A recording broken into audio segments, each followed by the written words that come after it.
언제 어디서나 함께하는 진리. 들려주는 대수내보.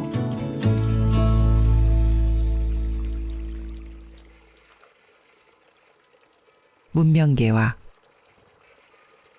만국 활개 남조선 청풍명월 금산사 문명계와 삼천국 도술 운통 구만리. 만국을 살릴 계책이 남조선에 있고 맑은 바람 속에 밝은 달은 금산사를 비춘다. 문명은 삼천국에 꽃을 피우며 도술에 오는 구만리의 통하리라. 위 정경성꾼은 상제님께서 금산사에 갔을 때 종도들에게 외워주신 구절로서 남조선에서 세상을 살려낼 계책이 나오며 이와 함께 새로운 문명이 도래하리라는 내용을 담고 있다. 상제님께서 인용하신 이 성구의 유래는 금산사가로 알려져 있는데 이는 사사조의 한글 가사로서 한자 원본은 존재하지 않는 것으로 보인다.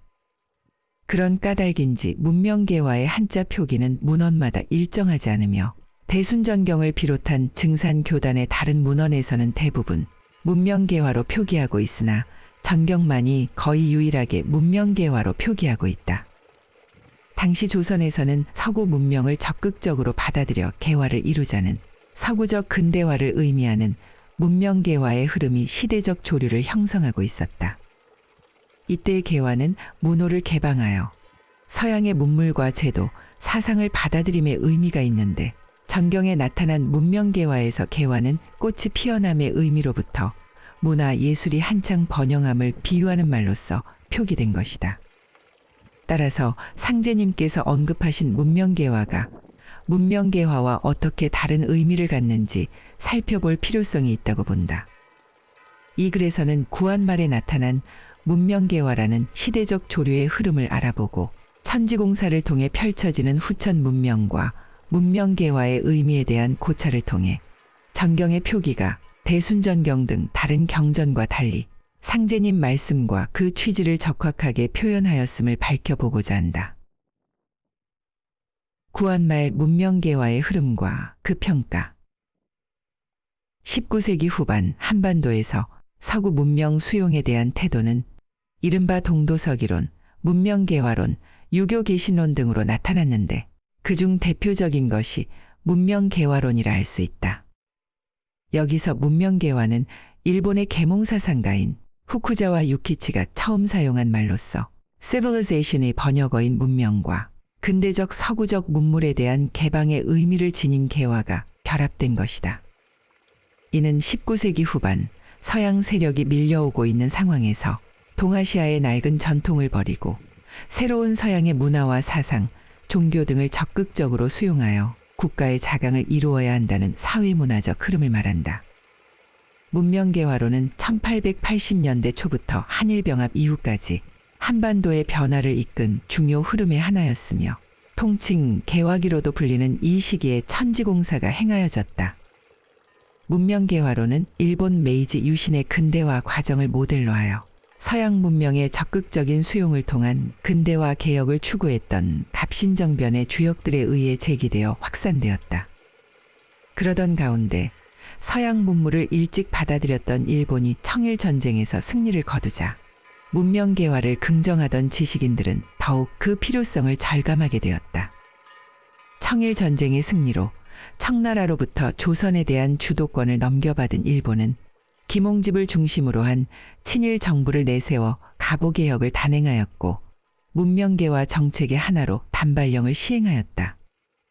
이후 러시아나 일본 등의 외세에 휘둘리지 않는 근대적 자주 국가의 지위를 획득하려는 시도로서 나타난 것이 바로 대한제국의 선포였는데 고종은 황제에 등극하여 군주권을 강화하고 광무개혁을 단행하여 외세의 간섭 없는 대한제국의 자주적 근대화를 이루고자 했고 문명계화는 대한제국 시기의 중요 흐름으로 자리 잡았다.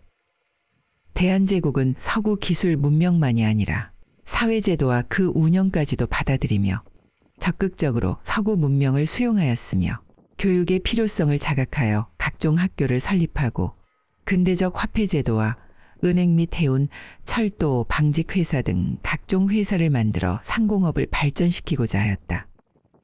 1896년에 창간되었던 독립신문과 독립협회도 국민계몽에 나서며 문명개화 운동의 추진과 확산에 중요한 역할을 수행하였다. 한성에 최초로 전차와 가로등이 설치되고 경인선 철도가 놓여진 것도 대한제국의 적극적인 서양 문물 수용의 결과물로 나타난 것이었다. 하지만 문명개화론이 긍정적인 측면만 가진 것은 아니었다. 문명개화론은 선진과 야만으로 문명의 위기를 구분짓는 구조 위에서 인류 역사를 야만에서 문명으로 진보하는 것으로 설명하며 영국과 같은 유럽 국가를 문명개화국으로 다른 권역의 문명을 미개 문명으로 바라보는 인식을 가진다. 이러한 차별적 구조를 바탕으로 서양 열강은 우월한 문명을 가진 서구 문명이 미개한 비서구인들을 문명화한다는 명분을 내세우며 그들의 제국주의적 침략 행위를 정당화하기도 하였다.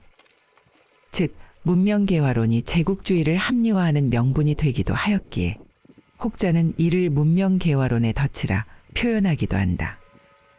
상제님께서는 서양인이 만든 문명의 이기에 대해 창생의 편의를 위해 그대로 두도록 하셨을 뿐 기본적으로는 서양의 모든 문물은 천국의 모형을 본뜬 것이라 이르시고 그 문명은 물질에 치우쳐서 도리어 인류의 교만을 조장하고 마침내 천리를 흔들고 자연을 정복하려는 데서 모든 죄악을 끊임없이 저질러 신도의 권위를 떨어뜨렸으므로 라고 말씀하시며 서구 근대 문명의 폐단을 언급하셨다. 그리고 이제 서양 사람의 세력을 물리치고 동양을 붙잡음이 옳으니 대신문을 열어 49일을 한 도수로 하여 동남풍을 불어일으켜 서양 세력을 꺾으리라.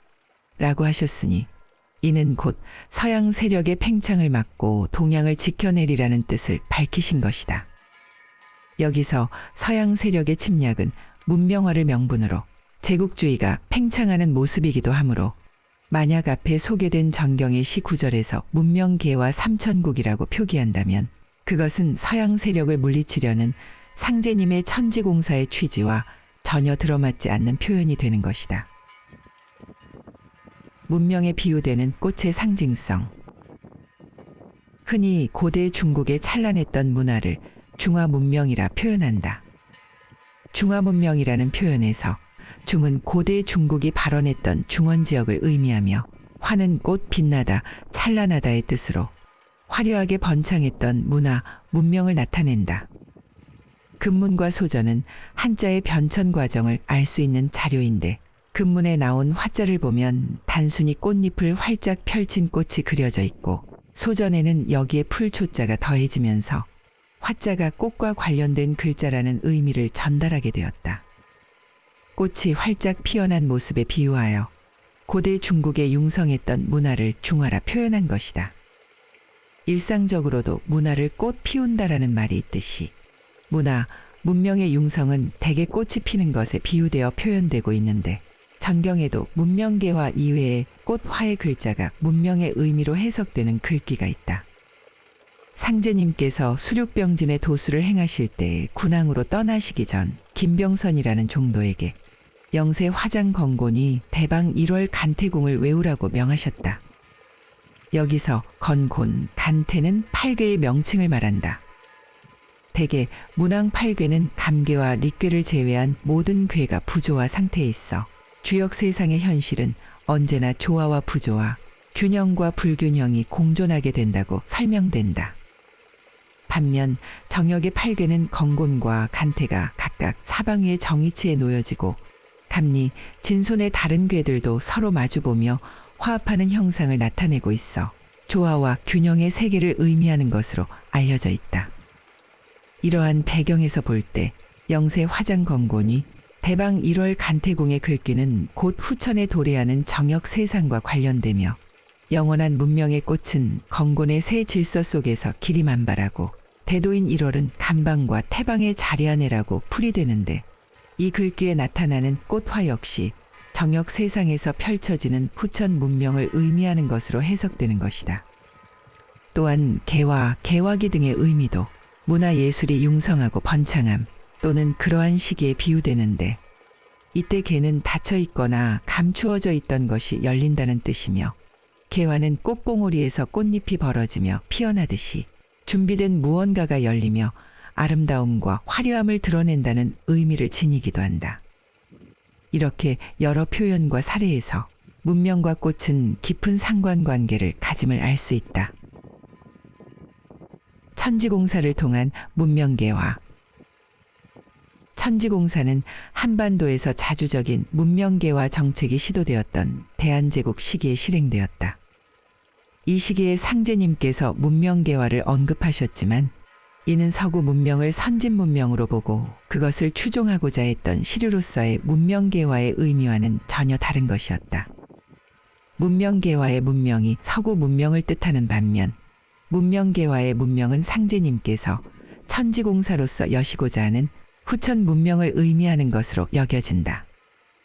이에 대한 이해를 깊이 하기 위해 후천 문명과 관련된 상제님의 말씀과 공사를 살펴보며 후천 문명의 특성과 문명개화의 의미에 대해 알아보자. 먼저 새로운 후천 문명 건설이 필요한 까닭과 그 특징은 다음에서 나타난다. 세계의 모든 족속들은 각기 자기들의 생활 경험의 전승에 따라 특수한 사상을 토대로 색다른 문화를 이룩하였으되 그것을 발휘하게 되자 마침내 큰 시비가 일어났도다. 그러므로 상제께서 이제 민족들의 제각기 문화의 정수를 거둬 후천에 이룩할 문명의 기초를 정하셨도다. 위 성구에서 언급된 바와 같이 세계 각 족속은 제각기 생활 경험의 전승을 바탕으로 서로 다른 문화를 이룩하였으나 그것이 만나 서로 충돌하게 되어 큰 시비가 일어났기 때문에 상제님께서는 시비로 인한 상극을 막기 위해 각 족속의 문화의 정수를 거둬 후천 문명의 기초를 새로이 정하셨다. 그러므로 이러한 바탕에서 형성되는 후천 문명이 여러 문화의 정수가 모여진 융합을 통해 상극과 시비에서 벗어난 상생지향의 문화적 특성을 가지게 될 것임을 우리는 알 수 있다. 새로운 문명의 건설과 관련하여 상제님께서는 지기가 통일되지 못함으로 인하여 그 속에서 살고 있는 인류는 제각기 사상이 엇갈려 제각기 생각하여 반목쟁투하느니라 라고 하시며 지기가 통일되지 못함으로 인하여 생겨난 사상이나 문화적 갈등을 해소하기 위해 부모산의 정기를 비롯한 각처의 정기를 뽑아 합치는 공사를 행하셨다. 문화란 사람들의 관념, 즉 사상으로부터 출발하여 형성되는 것이므로 상제님께서 그러한 사상과 문화가 서로 엇갈리지 않도록 근원적인 공사로 지기를 통일하신 것이다. 그리고 상제님께서는 최수온을 선도의 종장으로, 진묵을 불교의 종장으로, 주회암을 유교의 종장으로, 이마들을 서도의 종장으로 각각 세우셨다. 이는 상제님께서 다른 종교의 가르침을 배척하지 않고 포용하며 지상천국을 세우고자 했던 인물들로 도와 교의 종장을 새롭게 하신 것으로 각 문화의 정수를 융합하는 것과 관련이 있다고 생각된다. 한편 상제님께서는 서양 사람이 발명한 문명이기에 대해서 차경석 종도와의 대화 속에서 창생의 편의를 위해 그대로 두고 사용하도록 공사를 처결하셨고 이로써 과학기술의 발전 또한 지속되도록 하신 것으로 이해된다. 그리고 진묵이 원을 품고 동양의 도통신을 거느리고 서양에 가서 문화 개발에 역사하였나니라. 이제 그를 해원시켜 고국으로 데려와서 선경 건설에 역사케 하리라. 라고 하시며 진묵을 불러 선경 건설에 참여케 하셨듯이 상제님께서는 모든 도통신과 문명신을 거느리고 각 민족들 사이에 나타난 여러 갈래 문화의 정수를 뽑아 통일하시고 물 셀 틈 없이 도수를 짜놓으셨다. 따라서 이러한 상제님의 공사와 도수를 통해 형성되는 후천 문명은 여러 문화의 정수의 융합으로 형성되어 문화적 포용력과 확장성을 가지는 문명이라 말할 수 있을 것이다.